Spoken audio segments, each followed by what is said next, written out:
Hello TET and DSC aspirants. ఈరోజు మనం ఈ వీడియోలో 9వ తరగతి జీవశాస్త్రంలో నుండి కణం నిర్మాణం మరియు విధులు అనేటటువంటి పాఠానికి సంబంధించిన ప్రశ్నలు ప్రాక్టీస్ చేయబోతున్నాం. మన వీడియోను మొదటిసారిగా చూస్తున్నట్లయితే ఖచ్చితంగా సబ్స్క్రైబ్ చేసుకోండి. అదేవిధంగా వీడియో నచ్చినట్లయితే ఖచ్చితంగా లైక్ చేయండి, మీ ఫ్రెండ్స్కి షేర్ చేయండి. మరిన్ని వీడియోల కోసం మన ఛానల్ని ఫాలో అవుతూ ఉండండి. ఓకే, ఫస్ట్ క్వశ్చన్ని చూసినట్లయితే కణాలను ప్రథమముగా దీనితో పరిశీలిస్తారు. ఆప్షన్ ఏ సంయుక్త సూక్ష్మదర్శిని, option B electron microscope, option C optical microscope, option D ఏది కాదు. సరైన సమాధానం ఆప్షన్ సి ఆప్టికల్ మైక్రోస్కోప్. ఎందుకంటే కణాలను మొదటిసారిగా మనం పరిశీలించేటప్పుడు ఈ ఆప్టికల్ మైక్రోస్కోప్తో పరిశీలించిన తర్వాత మన దగ్గరగా ఉన్నటువంటి సంయుక్త మైక్రోస్కోప్ను కానీ లేదా ఎలక్ట్రాన్ మైక్రోస్కోప్తో కానీ పరిశీలించడం జరుగుతుంది. కాబట్టి సరైన సమాధానం అనేది సి అవుతుంది. నెక్స్ట్ క్వశ్చన్ని గమనించినట్లయితే జంతువు కణములో వెలుపలగా ఉన్న పొర ఏది? ఆప్షన్ ఏ కణకవచము, ఆప్షన్ బి కణత్వచం, ఆప్షన్ సి కేంద్రక త్వచము, ఆప్షన్ డి కేంద్రకాంశ త్వచము. సరైన సమాధానం ఆప్షన్ బి కణత్వచం.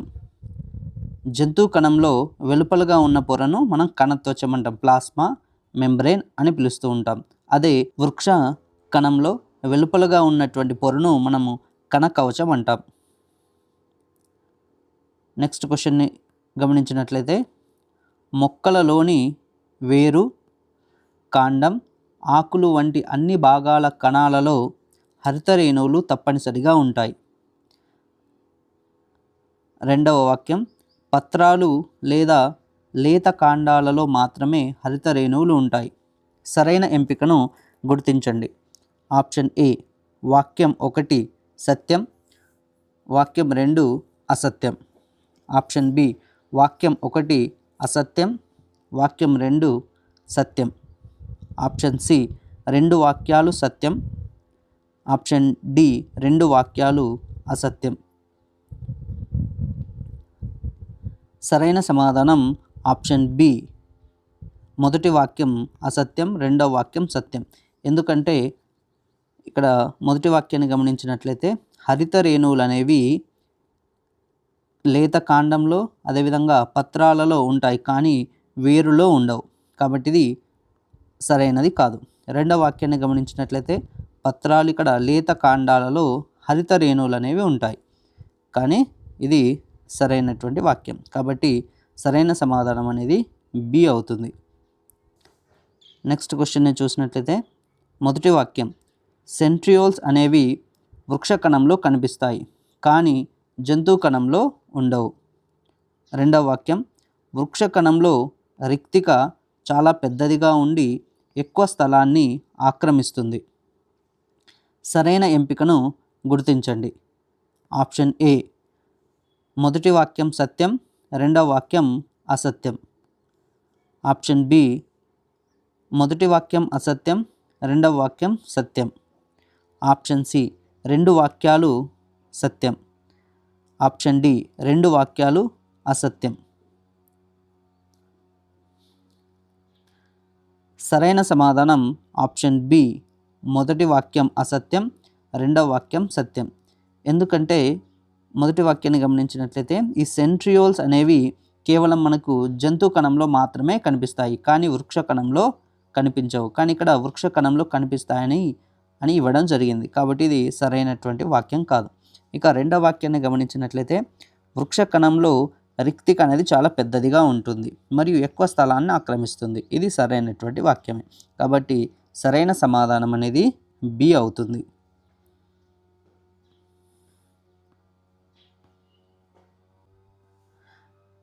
మొదటి వాక్యం తొలినాళ్లలో కణాన్ని సరళ సూక్ష్మదర్శిని ద్వారా అధ్యయనం చేసేవారు. రెండవ వాక్యం సంయుక్త సూక్ష్మదర్శిని ద్వారా పరిశీలించినప్పుడు కణకవచం, కేంద్రకం, కణద్రవ్యం, హరితరేణువులు మరియు మైటోకాండ్రియా వంటి కొన్ని భాగాలు మాత్రమే చూడగలం. పై వాటిలో సరైనవి ఏవి? ఆప్షన్ ఏ మొదటి వాక్యం సత్యం, రెండవ వాక్యం అసత్యం. ఆప్షన్ బి మొదటి వాక్యం అసత్యం,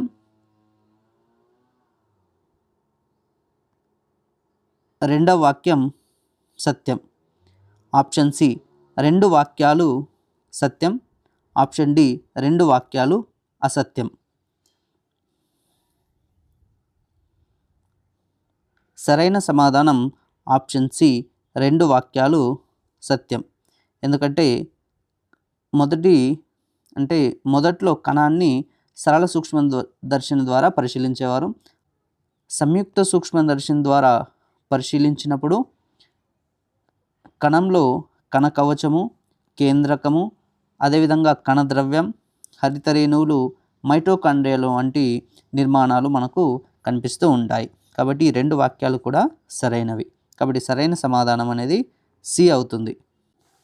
నెక్స్ట్ క్వశ్చన్ని గమనించినట్లయితే మొదటి వాక్యం ఉల్లి పొరలోని కణాలు దీర్ఘచతురస్రాకారంలో ఉంటాయి. రెండవ వాక్యం బుగ్గ కణాలు కూడా ఉల్లి పొర కణాల వలె ఒక నిర్దిష్ట ఆకారంలో ఉంటాయి. పై వాటిలో సరైనవి గుర్తించండి. ఆప్షన్ ఏ మొదటి వాక్యం సత్యం, రెండవ వాక్యం అసత్యం. ఆప్షన్ బి మొదటి వాక్యం అసత్యం, రెండవ వాక్యం సత్యం. ఆప్షన్ సి రెండు వాక్యాలు కూడా సత్యం. ఆప్షన్ డి రెండు వాక్యాలు అసత్యం. సరైన సమాధానం ఆప్షన్ ఏ మొదటి వాక్యం సత్యం, రెండవ వాక్యం అసత్యం. ఎందుకో గమనించినట్లయితే మొదటి వాక్యాన్ని గమనించినట్లయితే ఉల్లి పొరలోని కణాలు అంటే వృక్ష కణాలు అనేవి దీర్ఘచతురస్రాకారంలో ఉంటాయి. ఇది సరైనటువంటి వాక్యం. అదేవిధంగా ఇక్కడ రెండవ వాక్యాన్ని గమనించినట్లయితే బుగ్గ కణాలు అంటే జంతు కణాలు అనేవి నిర్దిష్టమైనటువంటి ఆకారం ఉండదు. అంటే ఇది దాదాపుగా గుండ్రంగా కానీ వేరే ఇతర ఆకారంలో కానీ మనము గమనించవచ్చు. కాబట్టి ఇక్కడ మొదటి వాక్యం సరైనదే అవుతుంది, రెండవ వాక్యం సరికానిది అవుతుంది. కాబట్టి సరైన సమాధానం అనేది ఏ అవుతుంది. నెక్స్ట్ క్వశ్చన్ని గమనించినట్లయితే మొదటి వాక్యం నమూనా కణం అనేది ఆ రకమైన కణాలలో సాధారణంగా కనిపించే అన్ని కణాంగాలను చూపిస్తుంది. రెండవ వాక్యం వృక్ష నమూనా కణంలో హరితరేణువు చూపించగలం కాబట్టి మొక్కలోని ప్రతి కణంలో తప్పనిసరిగా హరితరేణువులు ఉండాలి. పై వాటిలో సరైన ఎంపికను గుర్తించండి. ఆప్షన్ ఏ మొదటి వాక్యం సత్యం, రెండవ వాక్యం అసత్యం. ఆప్షన్ బి మొదటి వాక్యం అసత్యం, రెండవ వాక్యం సత్యం. ఆప్షన్ సి రెండు వాక్యాలు సత్యం. ఆప్షన్ డి రెండు వాక్యాలు అసత్యం. సరైన సమాధానం ఆప్షన్ ఏ మొదటి వాక్యం సత్యం, రెండవ వాక్యం అసత్యం. ఎందుకంటే ఇక్కడ మొదటి వాక్యాన్ని గమనించినట్లయితే నమూనా కణం అనేది సాధారణంగా కనిపించే కణాంగాల అన్నింటినీ కలిపి ఉన్నటువంటి కణంగా మనం పరిగణించవచ్చు. అదే ఇక్కడ వృక్ష నమూనా కణంలో హరితరేణువులు చూపించినంత మాత్రాన ప్రతి వృక్ష కణంలోని ప్రతి భాగంలో ఉన్నటువంటి కణాలలో హరితరేణువులు అనేవి ఉండాల్సిన అవసరం లేదు. ఎందుకంటే హరితరేణువులు అనేవి కేవలము పత్రంలో మాత్రమే మనం గమనిస్తూ ఉంటాం.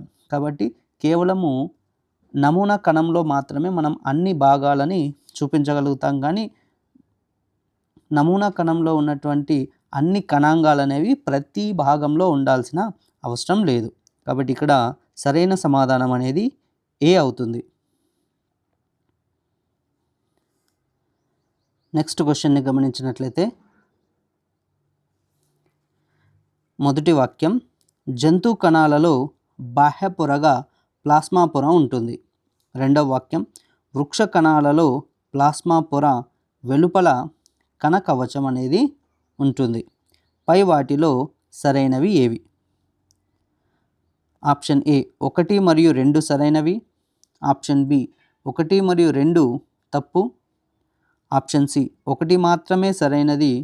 ఆప్షన్ డి 2 మాత్రమే సరైనది. సరైన సమాధానం ఆప్షన్ ఏ 1 మరియు 2 సరైనవి. ఎందుకంటే జంతు కణాలలో బాహ్య పొరగా మనం ప్లాస్మా పొర అనేది ఉంటుంది. అదేవిధంగా వృక్ష కణాలలో బాహ్య పొరగా కణకవచం అనేది ఉంటుంది. ఈ కణకవచం లోపలి వైపున ఈ ప్లాస్మా పొర అనేది ఉంటుంది. కాబట్టి వృక్ష కణాలలో 2 పొరలు ఉండడం జరుగుతుంది. నెక్స్ట్ క్వశ్చన్ని గమనించినట్లయితే మొదటి వాక్యం ప్లాస్మా పొర కణంలోకి అన్ని రకాల పదార్థాలను స్వేచ్ఛగా అనుమతిస్తుంది. రెండవ వాక్యం కాబట్టి దీన్ని విచక్షణ త్వచం అని పిలుస్తారు. పై వాటిలో సరైన సమాధానాన్ని ఎన్నుకోండి. ఆప్షన్ ఏ 1 మరియు 2 కూడా సరైనవి. ఆప్షన్ బి 1, 2 కూడా తప్పు, అంటే 2 కూడా తప్పు. ఆప్షన్ సి 1 తప్పు 2 సరైనది. ఆప్షన్ డి 1 సరైనది 2 తప్పు.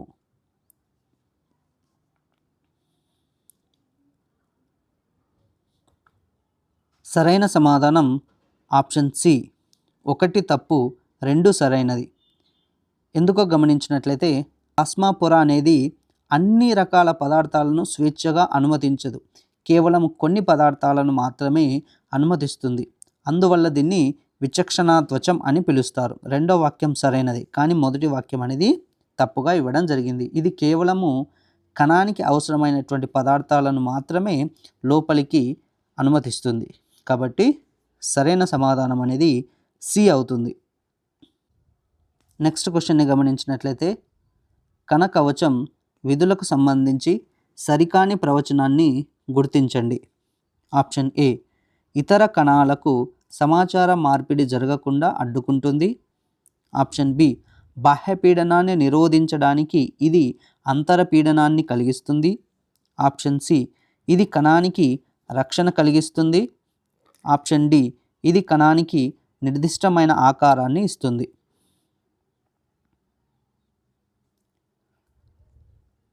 సరైన సమాధానం ఆప్షన్ ఏ ఇతర కణాలకు సమాచార మార్పిడి జరగకుండా అడ్డుకుంటుంది. ఇది సరైనటువంటి సమాధానం. ఎందుకో గమనించినట్లయితే మనకు ప్రశ్నలో కణకవచం విధులకు సంబంధించి సరికాని వాక్యాన్ని గుర్తించమన్నారు. కాబట్టి ఇక్కడ కణకవచం అనేది సమాచారాన్ని ఒక కణం నుంచి మరొక కణానికి ప్రసరింపజేస్తుంది. కాబట్టి ఇక్కడ అడ్డుకుంటుందని ఇవ్వడం జరిగింది. కాబట్టి ఇది తప్పుగా ఇవ్వడం జరిగింది. కాబట్టి ఇక్కడ సరైన సమాధానం అనేది ఏ అవుతుంది. అదేవిధంగా మిగతా ఆప్షన్స్ని గమనించినట్లయితే కణకవచం యొక్క విధులను ఇవ్వడం జరిగింది. కణకవచం అనేది బాహ్య పీడనాన్ని నిరోధించడం కోసము అంతర పీడనాన్ని కలిగిస్తుంది. ఇది కణకవచం యొక్క విధే. అదేవిధంగా కణకవచం అనేది కణానికి రక్షణ కలిగిస్తుంది. అదేవిధంగా కణకవచము కణానికి నిర్దిష్టమైన ఆకారాన్ని కూడా ఇస్తుంది. ఇవి 3 కూడా కణకవచం యొక్క విధులే. కానీ ఇక్కడ ఏ అనేది కణకవచం యొక్క విధి కాదు. నెక్స్ట్ క్వశ్చన్ని గమనించినట్లయితే ఎసర్షన్ జంతు కణాల కంటే వృక్ష కణాలు పరిసరాలలో జరిగే మార్పులను ఎక్కువగా తట్టుకోగలవు. రీజన్ వృక్ష కణాలలో ఉండే కణకవచం కణానికి అదనపు బలాన్ని మరియు రక్షణను ఇస్తుంది. సరైన ఎంపికను ఎంచుకోండి. ఆప్షన్ ఏ అనేది సరైనది కానీ ఆర్ అనేది తప్పు. ఆప్షన్ బి ఏ అనేది తప్పు, ఆర్ అనేది సరైనది.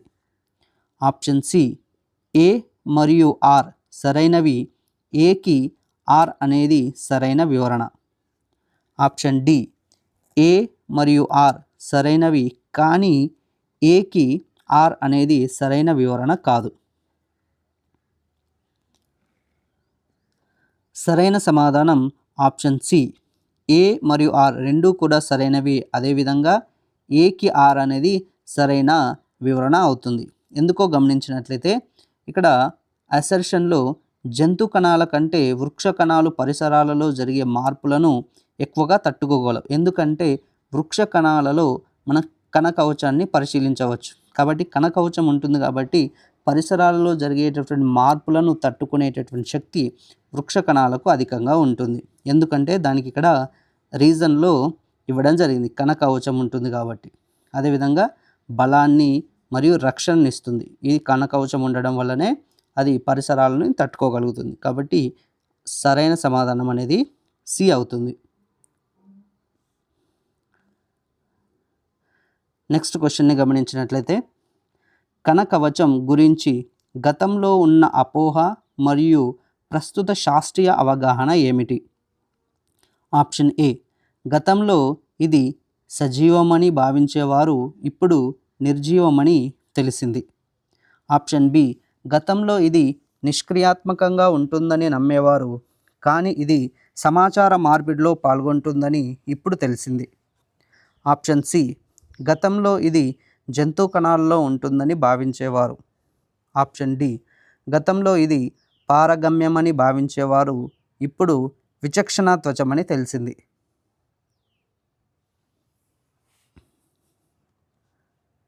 సరైన సమాధానం ఆప్షన్ బి, గతంలో ఇది నిష్క్రియాత్మకంగా ఉంటుందని నమ్మేవారు కానీ ఇది ఇప్పుడు సమాచార మార్పిడిలో పాల్గొంటుందని ఇప్పుడు తెలిసింది.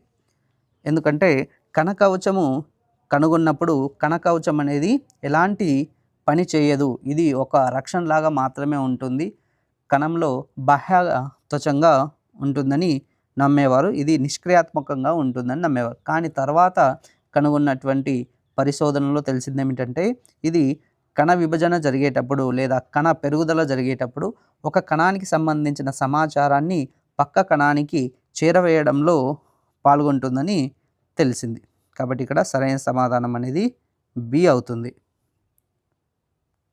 నెక్స్ట్ క్వశ్చన్ని గమనించినట్లయితే రియో పత్రంపై ఉప్పు ద్రావణాన్ని వేసినప్పుడు జరిగే ప్రక్రియను ఏమని పిలవచ్చు మరియు దాని ఫలితం ఏమిటి? ఆప్షన్ ఏ, కణంలో ఎటువంటి మార్పు ఉండదు. ఆప్షన్ బి, కణం పగిలిపోతుంది. ఆప్షన్ సి, కణద్రవ్యం కణ త్వచంతో పాటు కుదించబడుతుంది. Option D, కణకవచం ఉబ్బుతుంది. సరైన సమాధానం ఆప్షన్ సి, కణద్రవ్యం కణత్వచంతో పాటు కుదించబడుతుంది. దీన్నే ప్లాస్మోలైసిస్ అని పిలవడం జరుగుతుంది.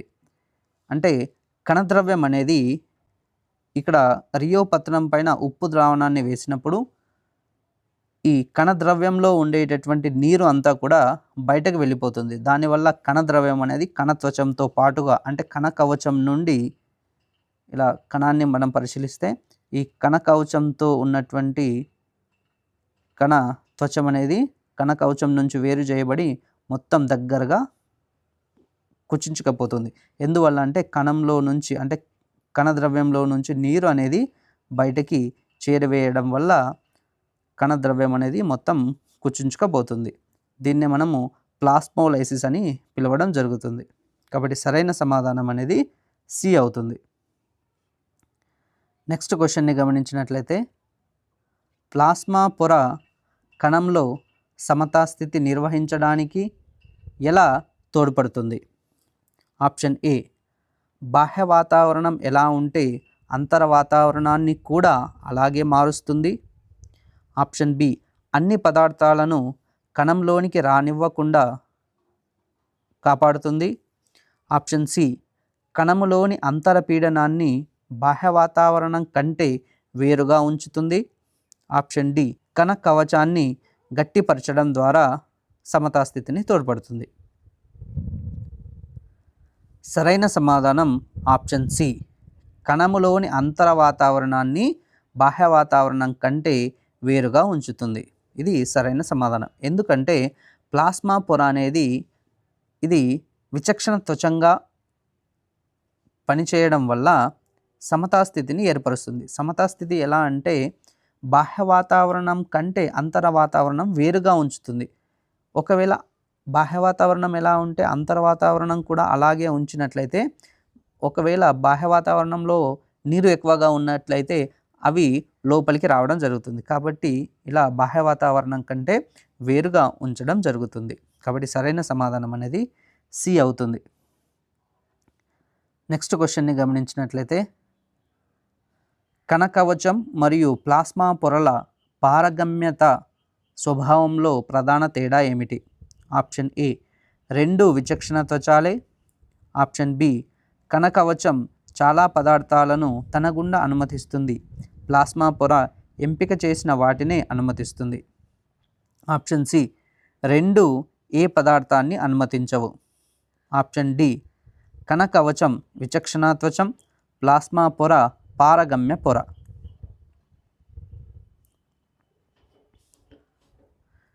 సరైన సమాధానం ఆప్షన్ బి. కణకవచం అనేది చాలా పదార్థాలను తన గుండా అనుమతిస్తుంది, కానీ ప్లాస్మా పొర అనేది కేవలం ఎంపిక చేసిన వాటినే అనుమతిస్తుంది. ఇది కణకవచానికి మరియు ప్లాస్మా పొరకు ఉన్నటువంటి మధ్య తేడా. అంటే ఏంటంటే కణకవచం అనేది అన్నిటినీ తన గుండా పంపించగలుగుతుంది, కానీ ప్లాస్మా పొర అలా కాదు. కణానికి ఏవైతే అవసరం పడతాయో అంటే కణానికి అవసరమైన పదార్థాలను మాత్రమే అనుమతిస్తుంది. కాబట్టి కణత్వచాన్ని మనము పారగమ్య త్వచంగా మనం పిలవడం జరుగుతుంది, విచక్షణా త్వచంగా పిలవడం జరుగుతుంది. నెక్స్ట్ క్వశ్చన్ని గమనించినట్లయితే, వృక్ష కణాలలో బాహ్యపీడనాన్ని తట్టుకోవడానికి కణకవచం ఎలా పనిచేస్తుంది? ఆప్షన్ ఏ నీటిని బయటకు పంపించి కణాన్ని చిన్నదిగా చేస్తుంది. ఆప్షన్ బి అది మెత్తగా ఉండి ఒత్తిడినికి లోపలికి రానివ్వదు. ఆప్షన్ సి అది పీడనాన్ని ప్లాస్మా పొరకు బదిలీ చేస్తుంది. ఆప్షన్ డి కణద్రవ్యం ద్వారా ఏర్పడే పీడనాన్ని నిరోధించడానికి అది అంతర పీడనాన్ని కలిగిస్తుంది. సరైన సమాధానం ఆప్షన్ డి. కణద్రవ్యం ద్వారా ఏర్పడేటటువంటి పీడనాన్ని నిరోధించడానికి అది అంతర పీడనాన్ని కలిగిస్తుంది. దానివల్లనే వృక్ష కణాలలో కణం అనేది పగిలిపోకుండా కాపాడబడుతుంది. ఎందుకంటే వృక్ష కణాలలో ఈ కణకవచం అనేది ఉండడం వల్ల కణకవచం అనేది అంతర పీడనాన్ని కలిగిస్తుంది. ఎందుకంటే ఒకవేళ లోపల ఉన్నటువంటి కణద్రవ్యం అనేది నీరు ఎక్కువగా పీల్చుకోవడం వల్ల ఇది ఏర్పరిచేటటువంటి బాహ్య పీడనాన్ని తగ్గించడం కోసము కణకవచం అనేది అంతర పీడనాన్ని ఏర్పరుస్తుంది. కాబట్టి వృక్ష కణాలలో కణం అనేది స్థిరంగా ఉంటుంది. నెక్స్ట్ క్వశ్చన్, ప్లాస్మా పొర యొక్క నిర్మాణాన్ని అధ్యయనం చేయడానికి ఎలక్ట్రాన్ సూక్ష్మదర్శినిని ఎందుకు అవసరం? ఆప్షన్ ఏ ప్లాస్మా పొర చాలా మందంగా ఉంటుంది. ఆప్షన్ బి ఇది కేవలం కణకవచం లోపల దాగి ఉంటుంది కాబట్టి. ఆప్షన్ సి ప్లాస్మా పొర గుండా ప్లాస్మా పొర రంగు లేకుండా ఉంటుంది. ఆప్షన్ డి ప్లాస్మా పొర అత్యంత సూక్ష్మమైన లిపిడ్లు మరియు ప్రోటీన్లతో నిర్మితమై ఉంటుంది. సరైన సమాధానం ఆప్షన్ డి. ప్లాస్మా పొర అనేది అత్యంత సూక్ష్మమైన లిపిడ్లు మరియు ప్రోటీన్లతో నిర్మితమై ఉంటుంది. కాబట్టి ప్లాస్మా పొర యొక్క నిర్మాణాన్ని మనం అధ్యయనం చేయాలంటే ఖచ్చితంగా ఎలక్ట్రాన్ సూక్ష్మదర్శిని ద్వారా మాత్రమే అధ్యయనం చేయగలుగుతాం. కాబట్టి సరైన సమాధానం అనేది డి అవుతుంది. నెక్స్ట్ క్వశ్చన్ని గమనించినట్లయితే, కణకవచం యొక్క విధులలో సమాచార మార్పిడి ఎప్పుడు ప్రధానంగా జరుగుతుంది? ఆప్షన్ ఏ కణం చనిపోయినప్పుడు. ఆప్షన్ బి కణంలో పెరుగుదల మరియు అభివృద్ధి జరిగేటప్పుడు. ఆప్షన్ సి కేవలం రాత్రి సమయంలో.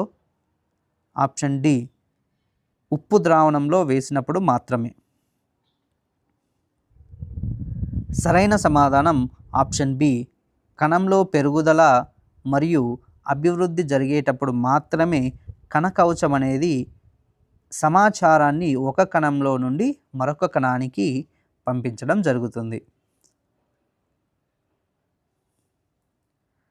నెక్స్ట్ క్వశ్చన్ని గమనించినట్లయితే, బుగ్గ కణంలోని కేంద్రకాన్ని పరిశీలించే ప్రయోగంలో స్పష్టత కోసం ఉపయోగించే రంజకం ఏది?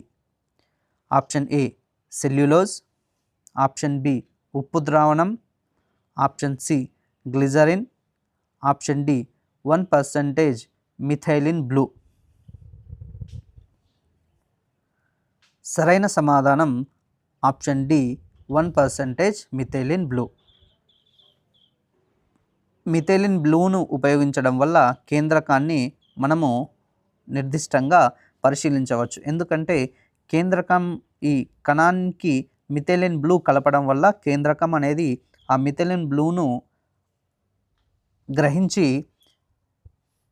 నీలి రంగులో కనిపిస్తూ ఉంటుంది. కాబట్టి మనము కేంద్రకాన్ని సులభంగా పరిశీలించవచ్చు. నెక్స్ట్ క్వశ్చన్ని గమనించినట్లయితే కణ కవచం ఏ రకమైన పదార్థంతో తయారవుతుంది మరియు దాని భౌతిక స్థితి ఏమిటి? ఆప్షన్ ఏ కార్బోహైడ్రేట్లతో తయారై ఉంటుంది, అది ద్రవ రూపంలో ఉంటుంది. ఆప్షన్ బి ప్రోటీన్లతో తయారవుతుంది, మృదువుగా ఉంటుంది. ఆప్షన్ సి సెల్యులోజ్తో తయారవుతుంది, దృఢంగా ఉంటుంది. ఆప్షన్ డి లిపిడ్లతో తయారవుతుంది, వాయు రూపంలో ఉంటుంది. సరైన సమాధానం ఆప్షన్ సి సెల్యులోజ్తో తయారయ్యి దృఢంగా ఉంటుంది. కణ కవచం అనేది సెల్యులోజ్తో తయారవుతుంది, అదేవిధంగా ఇది చాలా దృఢంగా ఉంటుంది. అందువల్లనే కణ కవచం ఉన్నటువంటి కణాలు నిర్దిష్టంగా మరియు దృఢంగా ఉండడం జరుగుతుంది. నెక్స్ట్ క్వశ్చన్, ఒకవేళ మీరు రియో పత్రాన్ని నీటిలో ఉడికించి ఆ తర్వాత దానిపై చక్కెర లేదా ఉప్పు ద్రావణాన్ని వేస్తే ప్లాస్మోలైసిస్ జరుగుతుందా? ఆప్షన్ ఏ జరుగుతుంది, ఎందుకంటే ద్రావణాల గాఢతలో తేడా ఉంది. ఆప్షన్ బి జరగదు, ఎందుకంటే ఉడికించడం వల్ల ప్లాస్మా పొర చనిపోయి దాని విచక్షణ లక్షణాన్ని కోల్పోతుంది. ఆప్షన్ సి జరుగుతుంది, కానీ చాలా నెమ్మదిగా జరుగుతుంది. ఆప్షన్ డి కణ కవచం కరిగిపోవడం వల్ల కణం పగిలిపోతుంది.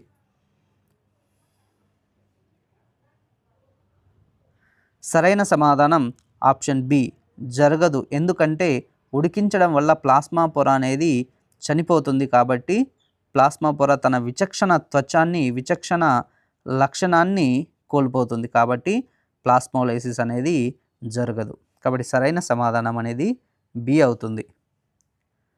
నెక్స్ట్ క్వశ్చన్ని గమనించినట్లయితే వృక్ష కణాలను అల్పగాఢత గల ద్రావణంలో ఉంచినప్పుడు అవి పగిలిపోకుండా ఎలా తట్టుకుంటాయి? ఆప్షన్ ఏ కణ కవచం కణములోని నీటి పీడనానికి వ్యతిరేకంగా సమానమైన ప్రతికూల పీడనాన్ని కలిగిస్తుంది. ఆప్షన్ బి కణంలోకి నీరు అసలు ప్రవేశించదు. ఆప్షన్ సి ప్లాస్మా పొర గట్టిగా మారి నీటిని అడ్డుకుంటుంది. ఆప్షన్ డి కణద్రవ్యం సంకోచించి కాలిని ఏర్పరుస్తుంది. సరైన సమాధానం ఆప్షన్ ఏ కణ కవచం కణంలోని నీటి పీడనానికి వ్యతిరేకంగా సమానమైన ప్రతికూల పీడనాన్ని కలిగిస్తుంది. అందువల్లనే వృక్ష కణాలు అనేవి అల్పగాఢతలో ఉంచినప్పటికీ కూడా అవి పగిలిపోకుండా తట్టుకుంటాయి. ఎందుకంటే ఒక వృక్ష కణాన్ని మనం నీటిలో ఉంచినట్లయితే బయట నుంచి నీరు కణం లోపలికి ప్రవేశించినప్పటికీ ఈ కణద్రవ్యం అనేది ఉబ్బుతుంది. అంటే కణద్రవ్యం అనేది ఉబ్బి ఆ కణద్రవ్యం అనేది బయట వైపు అంటే కణ కవచం వైపు పీడనాన్ని కలిగిస్తుంది. అదే సమయంలో ఈ కణ కవచం అనేది లోపలి వైపుకి పీడనాన్ని కలిగిస్తుంది. దాన్ని బాహ్య పీడనం అంటాము, ఇది అంతర పీడనం అంటాము. సో ఇలా రెండు పీడనాలు పనిచేయడం వల్లనే ఈ వృక్ష కణాలు అనేవి పగిలిపోకుండా స్థిరంగా ఉండగలుగుతాయి. నెక్స్ట్ క్వశ్చన్ని గమనించినట్లయితే ప్లాస్మా పొరను విచక్షణ త్వచం అని పిలవడానికి మరియు కణ కవచాన్ని కేవలం పారగమ్య పొర అని పిలవడానికి గల ప్రధాన వ్యత్యాసం ఏమిటి? ఆప్షన్ ఏ ప్లాస్మా పొర పదార్థాల రవాణాను నియంత్రిస్తుంది, కణ కవచం చాలా పదార్థాలను స్వేచ్ఛగా పోనిస్తుంది. ఆప్షన్ బి ప్లాస్మా పొర మందంగా ఉంటుంది కాబట్టి. ఆప్షన్ సి కణ కవచం రంధ్రాలను కలిగి ఉండదు. ఆప్షన్ డి ప్లాస్మా పొర జీవం లేనిది, కణ కవచం జీవం ఉన్నది. సరైన సమాధానం ఆప్షన్ ఏ ప్లాస్మా పొర అనేది పదార్థాల రవాణాను నియంత్రిస్తుంది, అంటే విచక్షణాత్వచంగా పనిచేస్తుంది. కానీ కణ కవచం అనేది చాలా పదార్థాలను స్వేచ్ఛగా పోనిస్తుంది. కాబట్టి ప్లాస్మా పొరను విచక్షణాత్వచమని, మనం కణ కవచాన్ని కేవలం పారగమ్య త్వచము అని పిలవడం జరుగుతుంది. నెక్స్ట్ క్వశ్చన్ని గమనించినట్లయితే కేంద్రకం గురించి కింది ప్రకటనలలో తప్పుగా ఉన్న దానిని గుర్తించండి. ఆప్షన్ ఏ కేంద్రకాన్ని కణ నియంత్రణ గది అని కూడా పిలుస్తారు. ఆప్షన్ బి, కేంద్రకంలో ఉండే జన్యు సమాచారం జీవుల లక్షణాలను నిర్ధారిస్తుంది. ఆప్షన్ సి, పరిణతి చెందిన మానవ ఎర్ర రక్త కణాలలో స్పష్టమైన కేంద్రకం ఉంటుంది. ఆప్షన్ డి, కణ విభజనలో కేంద్రకం ప్రధాన పాత్ర పోషిస్తుంది. సరైన సమాధానం ఆప్షన్ సి, పరిణతి చెందిన మానవుని యొక్క ఎర్ర రక్త కణాలలో స్పష్టమైన కేంద్రకం ఉంటుంది. అంటే ఇది తప్పుగా ఇవ్వబడినటువంటి వాక్యం. కాబట్టి సరైన సమాధానం అనేది సి అవుతుంది. ఎందుకంటే ఇక్కడ ఎర్ర రక్త కణాలలో కేంద్రకం అనేది ఉండదు అని ఇవ్వాలి. కానీ ఇక్కడ మనకి ఇక్కడ ప్రశ్నలో తప్పుగా ఉన్న దాన్ని గుర్తించమన్నారు కాబట్టి ఆప్షన్ సి అనేది తప్పుగా ఉన్నటువంటి వాక్యం. నెక్స్ట్ క్వశ్చన్ని గమనించినట్లయితే కేంద్రక పూర్వ కణాల విషయంలో ఏ వాక్యం తప్పు? ఆప్షన్ ఏ, బ్యాక్టీరియా మరియు నీలి ఆకుపచ్చ శైవలాలు దీనికి ఉదాహరణ. ఆప్షన్ బి, వీటిలో మైటోకాండ్రియా, ప్లాస్టిడ్లు వంటి త్వచం కలిగిన కణాంగాలు ఉంటాయి. ఆప్షన్ సి, వీటిలో రైబోజోమ్లు మాత్రమే ఉంటాయి. ఆప్షన్ డి, వీటిలో స్పష్టమైన కేంద్రకం. ఆప్షన్ డి, వీటిలో స్పష్టమైన కేంద్రక త్వచం ఉండదు.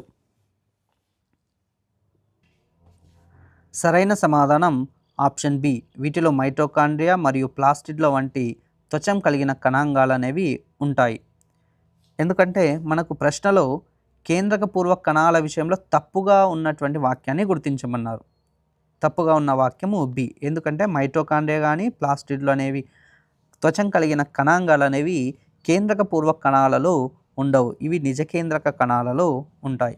అదేవిధంగా మిగతా ఆప్షన్స్ని గమనించినట్లయితే బ్యాక్టీరియా మరియు నీలి ఆకుపచ్చ శైవలాలు అనేవి కేంద్రక పూర్వజీవులై, అదేవిధంగా రైబోజోమ్లు అనేవి కేంద్రక పూర్వజీవులలో ఉంటాయి మరియు వీటిలో కేంద్రక త్వచం అనేది ఉండదు. ఇవి మూడు సరైనటువంటి వాక్యాలే. ఇక్కడ సరికాని వాక్యం అనేది బి అవుతుంది. నెక్స్ట్ క్వశ్చన్ని గమనించినట్లయితే అంతర్జీవ ద్రవ్యజాలం గురించి తప్పుగా ఉన్న వాక్యం ఏది? ఆప్షన్ ఏ, నునుపు అంతర్జీవ ద్రవ్యజాలం లిపిడ్ల సంశ్లేషణలో పాల్గొంటుంది. ఆప్షన్ బి, ఇది కణద్రవ్యమంతా వల వంటి త్వచంతో వ్యాపించి ఉంటుంది. ఆప్షన్ సి, రైబోజోములు ప్రోటీన్ల తయారీలో కీలక పాత్ర పోషిస్తాయి. ఆప్షన్ డి, గరుకు అంతర్జీవ ద్రవ్యజాలం ఉపరితలంపై రైబోజోములు ఉండవు. సరైన సమాధానం ఆప్షన్ డి, గరుకు అంతర్జీవ ద్రవ్యజాల ఉపరితలంపై రైబోజోములు ఉండవు. ఎందుకో గమనించినట్లయితే ఇక్కడ ప్రశ్నలో తప్పుగా ఉన్న వాక్యాన్ని గుర్తించమన్నారు. కాబట్టి ఇక్కడ గరుకు అంతర్జీవ ద్రవ్యజాలం పైన రైబోజోమ్లు ఉంటాయి కానీ ఇక్కడ ఉండవు అని ఇవ్వడం జరిగింది. కాబట్టి ఇది తప్పుగా ఉన్నటువంటి వాక్యం. నెక్స్ట్ క్వశ్చన్ని గమనించినట్లయితే నిజ కేంద్రక కణాలలో కేంద్రకం యొక్క ఉనికి గురించి తప్పు ప్రకటన ఏది? ఆప్షన్ ఏ, కేంద్రకం కణ విధులన్నింటినీ క్రమబద్ధీకరిస్తుంది. ఆప్షన్ బి, ప్రారంభ దశలో చాలనీ నాళాలలో కేంద్రకం ఉంటుంది. ఆప్షన్ సి, అన్ని నిజకేంద్రక కణాలలో జీవితాంతం కేంద్రకం ఉంటుంది. ఆప్షన్ డి, వీటిలో కేంద్రకాన్ని ఆవరించి స్పష్టమైన కేంద్రక త్వచం ఉంటుంది. సరైన సమాధానం ఆప్షన్ సి, అన్ని నిజకేంద్రక కణాలలో జీవితాంతం కేంద్రకం ఉంటుంది. ఇది సరైనటువంటి వాక్యం కాదు. ఎందుకంటే అన్ని నిజకేంద్రక కణాలలో జీవితాంతం కేంద్రకం ఉండదు. ఉదాహరణకి ఎర్ర రక్త కణాలను గమనించినట్లయితే ఎర్ర రక్త కణాల యొక్క ప్రారంభ దశలో అంటే ఎర్ర రక్త కణాలు ఉత్పత్తి అయినటువంటి దశలలో కేంద్రకం ఉంటుంది. కానీ అవి ఏ విధంగా అయితే పరిణతి చెందుతాయో అప్పుడు కేంద్రకం అనేది నశించడం జరుగుతుంది. కాబట్టి ఇది తప్పుగా ఉన్నటువంటి వాక్యం. నెక్స్ట్ క్వశ్చన్ని గమనించినట్లయితే కింది వాటిలో ఏ ప్లాస్టిడ్ ఆహార నిల్వకు సంబంధించింది? Option A, chromoplast. Option B, cristae. Option C, leucoplast. Option D, chloroplast. సరైన సమాధానము ఆప్షన్ సి, ల్యూకోప్లాస్ట్. ఈ ల్యూకోప్లాస్ట్ అనేది ఆహార పదార్థాలను నిల్వ చేసేటటువంటి ఒక రకమైన ప్లాస్టిడ్స్. ఇక్కడ మిగతా ఆప్షన్స్ని గమనించినట్లయితే క్రోమోప్లాస్ట్ అనేది వివిధ రంగులలో ఉంటాయి, అంటే డిఫరెంట్ కలర్స్ని కలిగి ఉంటాయి. ఇక్కడ క్రిస్టి అనేది ఇది మైటోకాండ్రియాకు సంబంధించింది. ఇక్కడ క్లోరోప్లాస్ట్ అంటే ఆకుపచ్చ రంగులో ఉండేటటువంటి ప్లాస్టిడ్లు. నెక్స్ట్ క్వశ్చన్ని గమనించినట్లయితే అంతర్జీవ ద్రవ్యజాలం విధులకు సంబంధించి సరికాని వాక్యం ఏది? ఆప్షన్ ఏ, నునుపు అంతర్జీవ ద్రవ్యజాలం కొవ్వుల సంశ్లేషణలో పాల్గొంటుంది. ఆప్షన్ బి, అంతర్జీవ ద్రవ్యజాలం కేవలం కేంద్రకం లోపల మాత్రమే పదార్థాల రవాణా చేస్తుంది. ఆప్షన్ సి, గరుకు అంతర్జీవ ద్రవ్యజాలం ప్రోటీన్ల సంశ్లేషణలో పాల్గొంటుంది. ఆప్షన్ డి, ఇది కణద్రవ్యంలో ఒక వల వంటి నిర్మాణం కలిగి ఉంటుంది. సరైన సమాధానం ఆప్షన్ బి, అంతర్జీవ ద్రవ్యజాలం కేవలం కేంద్రకం లోపల మాత్రమే పదార్థాల రవాణా చేస్తుంది. ఇది సరికాని వాక్యం, కాబట్టి సరైన సమాధానం అనేది బి అవుతుంది. ఎందుకంటే మనకి ప్రశ్నలో ఈ అంతర్జీవ ద్రవ్యజాలానికి సంబంధించి సరికాని వాక్యాన్ని గుర్తించమన్నారు, మిగతా వాక్యాలు సరైనటువంటి వాక్యాలు. నెక్స్ట్ క్వశ్చన్ని గమనించినట్లయితే క్రింది వాటిలో జీవ పదార్థంలో భాగం కానిది ఏది? ఆప్షన్ ఏ, కేంద్రకం. ఆప్షన్ బి, కణద్రవ్యం. ఆప్షన్ సి, కణాంగాలు. ఆప్షన్ డి, కణ కవచం. సరైన సమాధానం ఆప్షన్ డి, కణ కవచం. ఎందుకంటే కణ కవచం లోపల ఉన్నటువంటి ఈ భాగం ఏదైతే ఉందో ఈ భాగం అంతా కలిసి మనము కణద్రవ్యం లేదా జీవ పదార్థంగా పరిగణిస్తారు. ఈ జీవ పదార్థంలో కేంద్రకం ఉంటుంది, కణద్రవ్యం ఉంటుంది, అదేవిధంగా కణాంగాలు కూడా ఉంటాయి. ఈ కణ కవచం అనేది కణంలో ఉండేటటువంటి ఒక రకమైనటువంటి భాగము. ఇది బయట వైపుగా ఉండడం జరుగుతుంది. నెక్స్ట్ క్వశ్చన్ని గమనించినట్లయితే కణ విభజన సమయంలో కేంద్రకం యొక్క స్థితి గురించి తప్పు ప్రకటన ఏది? ఆప్షన్ ఏ, కేంద్రకం రెండుగా విభజించబడుతుంది. ఆప్షన్ బి, కేంద్రకంలోని క్రోమాటిన్ క్రోమోజోములుగా మారుతుంది. ఆప్షన్ సి, జన్యు పదార్థం సమానంగా పంపిణీ చేయబడుతుంది. ఆప్షన్ డి, కేంద్రక త్వచం విభజన చివరి వరకు అలాగే ఉంటుంది. సరైన సమాధానం ఆప్షన్ డి, కేంద్రక త్వచము విభజన అనేది చివరి వరకు అలాగే ఉంటుంది. ఇది తప్పుగా ఉన్నటువంటి వాక్యం. అంటే ప్రశ్నలో కణ విభజనకి సంబంధించినటువంటి సరికాని వాక్యాన్ని గుర్తించమన్నారు, కాబట్టి ఇక్కడ సరికాని వాక్యం అనేది డి అవుతుంది. మిగతా వాక్యాలన్నీ కూడా కేంద్రక విభజనకు సంబంధించినటువంటి సరైనటువంటి వాక్యాలే. నెక్స్ట్ క్వశ్చన్ని గమనించినట్లయితే అంతర్జీవ ద్రవ్యజాలం కేంద్రక త్వచం నుండి కణత్వచం వరకు విస్తరించి ఉండడం వల్ల కణానికి కలిగే ప్రధాన ప్రయోజనం ఏమిటి? ఆప్షన్ ఏ, ఇది కేవలం కణ విభజన సమయంలో మాత్రమే ఏర్పడుతుంది. ఆప్షన్ బి, ఇది సౌరశక్తిని గ్రహించడానికి ఉపయోగపడుతుంది. ఆప్షన్ సి, ఇది కణం లోపల నీటి శాతాన్ని నియంత్రిస్తుంది. ఆప్షన్ డి, ఇది కణానికి ఒక అంతర అస్థిపంజరంలా పనిచేసే యాంత్రిక ఆధారాన్ని ఇస్తుంది.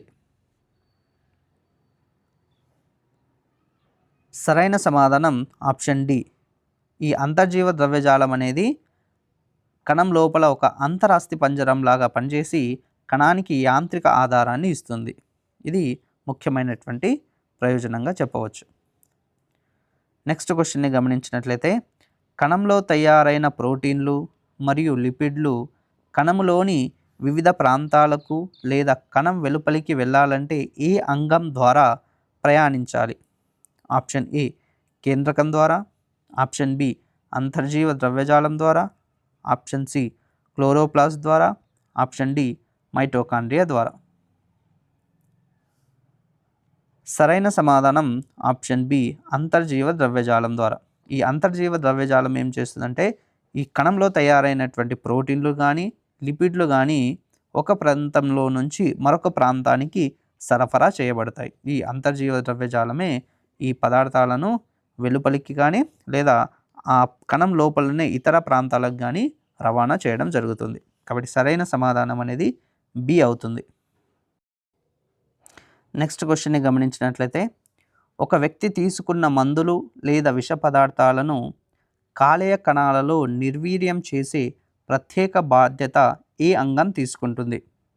ఆప్షన్ ఏ లైసోజోములు, ఆప్షన్ బి గరుకు అంతర్జీవ ద్రవ్యజాలం, ఆప్షన్ సి నునుపు అంతర్జీవ ద్రవ్యజాలం, ఆప్షన్ డి రైబోజోములు. సరైన సమాధానం ఆప్షన్ సి నునుపు అంతర్జీవ ద్రవ్యజాలం. ఎందుకో గమనించినట్లయితే ఇక్కడ మందులు కానీ విష పదార్థాలను కానీ నిర్వీర్యం చేసేటటువంటి పని నునుపు అంతర్జీవ ద్రవ్యజాలం చూస్తుంది. అదేవిధంగా మిగతా ఆప్షన్స్ని గమనించినట్లయితే లైసోజోమ్లు అనేవి స్వయం విచ్ఛిత్తి సంచులు, అంటే హానికరమైనటువంటి ఎంజైమ్లను ఇవి వినాశనం చేస్తుంది. అదేవిధంగా గరుకు అంతర్జీవ ద్రవ్యజాలం అనేది ప్రోటీన్లను తయారు చేస్తూ ఉంటుంది. ఇక్కడ రైబోజోమ్లు కూడా ప్రోటీన్లను సంశ్లేషణ చేయడం జరుగుతుంది. నెక్స్ట్ క్వశ్చన్ని గమనించినట్లయితే గాల్జీ సంక్లిష్టంలో మార్పులు చెందిన పదార్థాలు వెసికిల్స్ రూపంలో ఎక్కడికి చేరుతాయి? ఆప్షన్ ఏ కణత్వచం లేదా ఇతర కణాంగాలకు, ఆప్షన్ బి హరితరేణు లోపలికి మాత్రమే, ఆప్షన్ సి తిరిగి అంతర్జీవ ద్రవ్యజాలంలోకి, ఆప్షన్ డి కేవలం మైటోకాండ్రియా లోపలికి మాత్రమే. సరైన సమాధానం ఏ కణత్వచం లేదా ఇతర కణాంగాలకు చేరవేయబడతాయి. ఇక్కడ గాల్జీ సంక్లిష్టంలో పదార్థాలు ఏవైతే కణంలో తయారైనటువంటి ప్రోటీన్లు కానీ లిపిడ్లు కానీ ఇతర పదార్థాలు అనేవి ఈ గాల్జీ సంక్లిష్టంలో తాత్కాలికంగా నిల్వ చేయబడతాయి. ఇలా నిల్వ చేయబడి కొన్ని మార్పులు చేయబడతాయి. ఇలా మార్పు చెందినటువంటి పదార్థాలు గాల్జీ సంక్లిష్టంలో నుండి ఇతర ప్రాంతానికి కానీ కణత్వచానికి కానీ లేదా కణం నుండి బయటకి కానీ చేరవేయబడతాయి. కాబట్టి సరైన సమాధానం అనేది ఏ అవుతుంది. నెక్స్ట్ క్వశ్చన్ని గమనించినట్లయితే ల్యూకోప్లాస్టులు మొక్కలోని ఏ భాగాలలో ఎక్కువగా కనిపిస్తాయి? ఆప్షన్ ఏ వేర్లు మరియు భూగర్భ కాండాలు, ఆప్షన్ బి సూర్యకాంతి పడేటటువంటి కాండం పైన, ఆప్షన్ సి ఆకుపచ్చని ఆకులు, ఆప్షన్ డి పువ్వుల రెక్కలు, అంటే ఆకర్షక పత్రాలను. సరైన సమాధానం ఆప్షన్ ఏ వేర్లు మరియు భూగర్భ కాండాలలో మనం ల్యూకోప్లాస్టులను ఎక్కువగా గమనించవచ్చు. ఎందుకంటే ల్యూకోప్లాస్టులలో ఎలాంటి హరితరేణువులు అనేవి ఉండవు, కాబట్టి ఇవి ఎక్కువగా ఆహార పదార్థాలను నిల్వ చేస్తూ ఉంటాయి. కాబట్టి ఇవి ఎక్కువగా వేర్లు కానీ భూగర్భ కాండాలలో మనం వీటిని గమనించవచ్చు. నెక్స్ట్ క్వశ్చన్ని గమనించినట్లయితే వృక్ష కణాలలోని రిక్తిక ద్రవంలో నిల్వ ఉండే పదార్థాలు ఏమిటి? ఆప్షన్ ఏ కేవలం డిఎన్ఏ మరియు ఆర్ఎన్ఏ, ఆప్షన్ బి కేవలం సూర్యకాంతి మాత్రమే, ఆప్షన్ సి హరిత వర్ణద్రవ్యం, ఆప్షన్ డి చక్కెరలు మరియు అమైనో ఆమ్లాలు మరియు వ్యర్థ పదార్థాలు. సరైన సమాధానం ఆప్షన్ డి చక్కెరలు, అమైనో ఆమ్లాలు, అదేవిధంగా వ్యర్థ పదార్థాలు అనేవి కణంలో ఉన్నటువంటి రిక్తిక ద్రవంలో, అంటే సెల్ శాప్ అని పిలుస్తారు, ఈ సెల్ శాప్లో నిల్వ చేయడం జరుగుతుంది. నెక్స్ట్ క్వశ్చన్ని చూసినట్లయితే మైటోకాండ్రియా లోపలి పొర ముడతలు పడి ఉండడం వల్ల కలిగే అదనపు ప్రయోజనం ఏమిటి? ఆప్షన్ ఏ కణ విభజన వేగవంతం చేయడం జరుగుతుంది, ఆప్షన్ బి కేంద్రకానికి రక్షణ ఇవ్వడం, ఆప్షన్ సి కణము నుండి నీటిని బయటకు పంపడం, ఆప్షన్ డి శక్తి ఉత్పత్తి కోసం ఉపరితల వైశాల్యాన్ని పెంచడం. సరైన సమాధానం ఆప్షన్ డి శక్తి ఉత్పత్తి కోసం ఉపరితల వైశాల్యం పెంచడం కోసమే ఈ మైటోకాండ్రియా యొక్క లోపలి త్వచం అనేది అనేక ముడతలు పడి ఉండడం జరుగుతుంది. ఇలా ఎక్కువ ముడతలు ఉండడం వల్ల దీని యొక్క ఉపరితల వైశాల్యం అనేది ఎక్కువగా పెరగడం వల్ల శక్తి ఉత్పత్తి, అంటే ఈ సెల్యులార్ రెస్పిరేషన్ అనేది జరిగి కణ శ్వాసక్రియ అనేది జరిగి శక్తి ఉత్పత్తి అనేది జరుగుతుంది. కాబట్టి సరైన సమాధానం అనేది డి అవుతుంది.